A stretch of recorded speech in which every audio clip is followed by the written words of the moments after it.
Oh, hello. My name is Mara, and welcome to Books Like Whoa.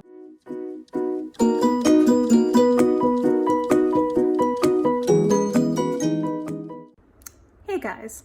So this is editing me. I was just looking at the footage, and this is a weird video. I filmed this the day after, I guess technically the day of, there were tornadoes in my neighborhood. I filmed it while I was at home, unable to leave because our area had been like cordoned off, and I was in a weird headspace. Also had a questionably successful makeup playtime that's reflected in this. All that to say, I was about to set up to go refilm, and I was like, you know what? I'm not gonna do that. Like, the content is fine, and this is just the reality of where I was at. So anyway, I was about to set up. I'm not gonna do that. So just disclaimer, if the energy in this is weird, / the makeup is weird, that's where I was at that day. So I hope you still enjoy.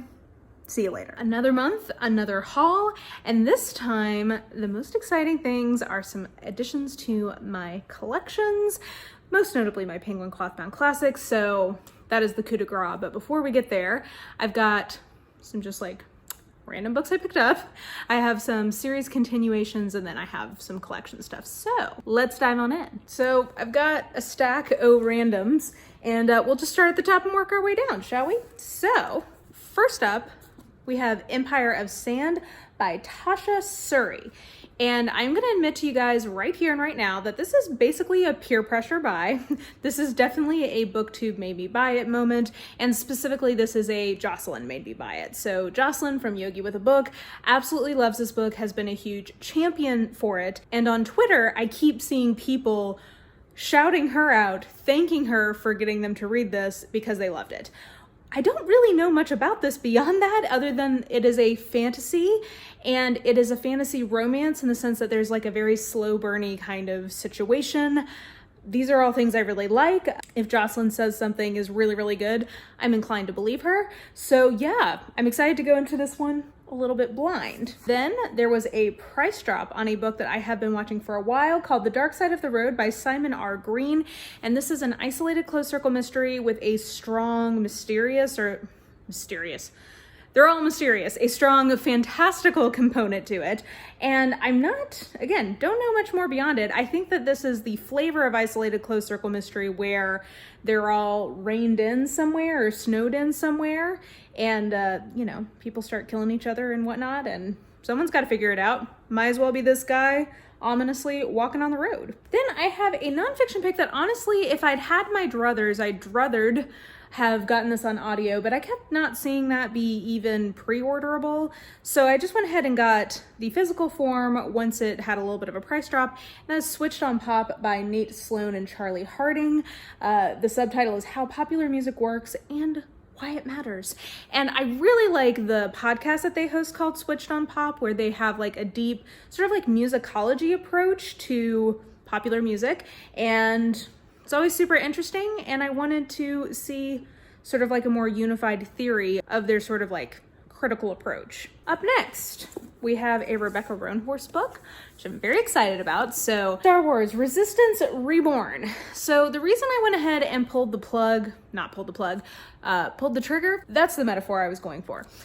The reason I pulled the trigger on this is that for a sci-fi project I'm doing, I am reading Thrawn by Timothy Zahn, and I have not read a Timothy Zahn book in many a moon, but when I was a wee lass, I did enjoy me a Star Wars novelization from time to time, and I realized, like, if I'm gonna read one from this Timothy Zahn guy, who I liked fine back in the day, but didn't specifically love, why am I not going to read one from Rebecca Roanhorse, who is like a new favorite author? So I decided to go ahead and grab this because I'm going to be reading Thrawn, so I might as well give this a try as well. Next, another price drop situation. So this is Love Lettering by Kate Clayborne. And Kate Clayborne is somebody who I really like on Romancelandia Twitter quite a bit. And I've been waiting to try a book from her. This one went on sale, I think, for like $9. And I've heard really good things about this. It's a newer release from her. And the setup is interesting. The main gal is a artisanal hand letterer, which could only exist in Brooklyn, which I assume is, yeah, Park Slope. There you go.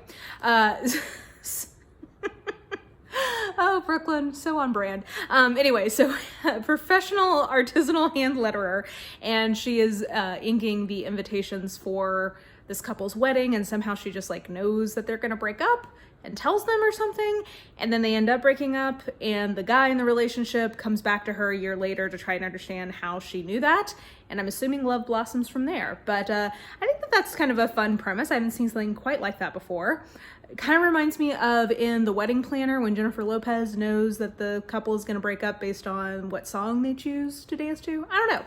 I just think this will be fun, and like I said, price drop. I am a sucker for it. And then last, I guess this isn't something I randomly picked up. This is something that was offered to me for me to read, and I enthusiastically said yes because it was recommended to me by one of the creators behind Paper Charm, I believe is the marketing firm. She is a subscriber. She always has really interesting and engaging comments. I really enjoy her Twitter, love her. And she pitched me on the first book in this series by Gytha Lodge, and I think she sent me a copy and somehow it got lost somewhere in the mail. Who knows? Maybe somebody took it off my porch. I have no idea. But luckily I actually have the first book. It's called She Lies in Wait. I already had it as an e-copy, so I'm going to read that. And then I'm going to read the sequel, which is Watching from the Dark. And both of these are sort of like small town mystery kind of deals that I've just heard really good buzz on. She Lies in Wait, I believe, was a Richard and Judy book club pick, which in the US doesn't mean a lot, but I know in the UK that's a big deal. I think it might be kind of the equivalent of getting picked for Oprah's book club or something like that. But anyway, so I know got a lot of really positive feedback. Some of the reviewers I really trust for mystery liked that first one, so I'm therefore very hopeful about this one. I think it already came out actually, and I'm pretty sure that this one is, this guy is talking to his girlfriend online, like video cam, and he sees somebody enter her apartment. And then, but he doesn't call the police for some reason, so we have to find out why, and I just think it should be fun. I really appreciate them sending it to me. I'm looking forward to having, you know, some ooky spookiness. I'm always down for an exciting new mystery. And then, my next category is sequels, or follow-up to series. So I am very excited about Deathless Divide by Justina Ireland. This is a follow-up to Dread Nation, which came out in 2018. I have to tell you though, I've not seen a lot of buzz for this on BookTube, which makes me sad. I think that I may have been in the minority of really enjoying that first book. I think people liked it, but maybe it didn't stick with them, which is why we've not seen as much buzz for the sequel. I don't know, we'll find out, but I'm excited for it. I really love that first one, so I'm definitely gonna be continuing in this. I'm hoping to do that in April. In April, I'm hoping to carve out some like catch up on new release time for non-arcs, so I'm excited about that one. And then I did go ahead and pick up both of the follow-ups to Assassin's Apprentice by Robb and Hobb because I really enjoyed Assassin's Apprentice. I'm not sure when I'm going to get to these because they are like chunkers, but I did get Royal Assassin and Assassin's Quest. I want to say whichever the second one is, which maybe it's this one, I think is, a lot of people think this is the best one in the series. I wish that they would have it on the spine what the numbering was. Okay, I think actually this is the second one. So Royal Assassin, I think is the one that people seem to think is the best out of the three, but I really love the character of Fitz, so I'm just kind of down to go on a journey with him wherever it may lead me. So I am hoping, I'm not sure if I'm gonna actually get to continue this year because I do just have action-packed plans, but I, in theory, would like to sneak at least the second one in sometime this year. And then we come to it, collection time. So first, another in-depth book showed up. I can't say that I totally remembered that this was pending, but I'm glad it showed up. So I now have Concealed in Death, and I don't think I have any more that I've ordered. So aside from like new releases, I think my in-depth collection is now complete. I did also get another installment in the Every Man's Library, Pocket Poets. You would think I would learn it at some point. That point is not now, though. I got Wallace Stevens, the edition for him in this. Wallace Stevens is one of those poets that I've always meant to get into, but just never have actually done it. I know people really love him, so this is more of a collection thing versus getting one that I really love the writing already in. And then we get to the Penguin Clothbound Classics. I now have almost a complete collection. You'll see one of the things I got speaks to areas where it is not complete, but really mostly what I'm getting in the collection now are new releases, and there were 3 new releases in the philosophy nonfiction line of the Penguin Clothbound Classics. My understanding is that these are actually probably going to be the last 3 in that line, so this will now complete that collection, but these are just so beautiful. So I'll go in order of like enjoyment of the design. So the first one I got was The Narrow Road to the Deep North by Matsuo Basho, which I believe is a Japanese classic about haikus. And by the way, if you're wondering how I know when these come out, I do follow Coralie Bickford Smith on Instagram, and she does a good job. Anytime a new one is getting released, she will post a picture of it as well as the ISBN. So then I go on Book Depository and pre-order, and then they just show up when they actually get released. So FYI there. But anyway, so I have this one. She also released Utopia by Thomas More. I am a real sucker for this yellow-orange combo in the Penguin Clothbound Classic line, so I quite like the color combo, and I also just find this to be a very charming design overall. One thing I do want to point out is that in the original run of these books, there was this kind of two-toned quality, so the top would be a slightly different like matteness and color than the bottom, like the top fourth versus like the bottom 3/4.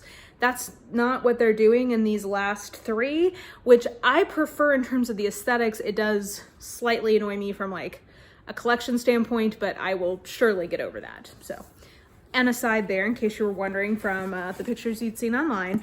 And then my favorite of these new designs, and also my favorite of these titles, because I would really like to read this in its full at some point, that is A Vindication of the Rights of Woman by Mary Wollstonecraft, mother to Mary Shelley, friend to all females, very revolutionary book, incendiary, etc. So I absolutely love the sort of Art Deco-y quality to this, and just a beautiful book all around. So those are the three new ones in the series that I have. And then, so to complete my Clothbound Classic collection of the original ones, there are three that I've never been able to get my hands on, and I could, but I really won't go much further in terms of working for this beyond just like keeping an eye on it on Book Depository to see if it comes back in stock.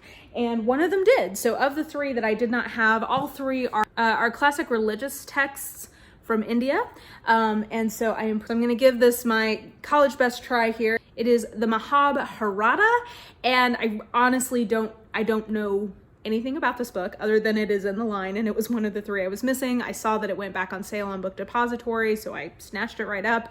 I'm hoping the other two I need will also do that, but I'm not gonna go like super out of my way hunting for them. But I was so excited to see this one had come back into stock, and yeah, I do also love the brightness of this particular color scheme in the collection, which is covered up at the moment. But anyway, a crown jewel in my haulage for the month. Okay, and with that, I think that will do it for this month's haul. Some very exciting things in here, and some, just a lot of books that I kind of just want to get to at some point.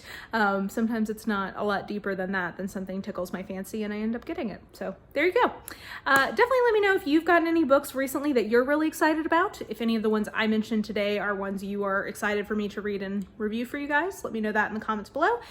And yeah, I think that will do it for now. So if you enjoyed this video, please like, subscribe, follow me on the social medias if you are so inclined. I have all that information listed in the description box below, and I think that will do it. I hope you are having an absolutely lovely day today, and I will just talk to you soon. Bye.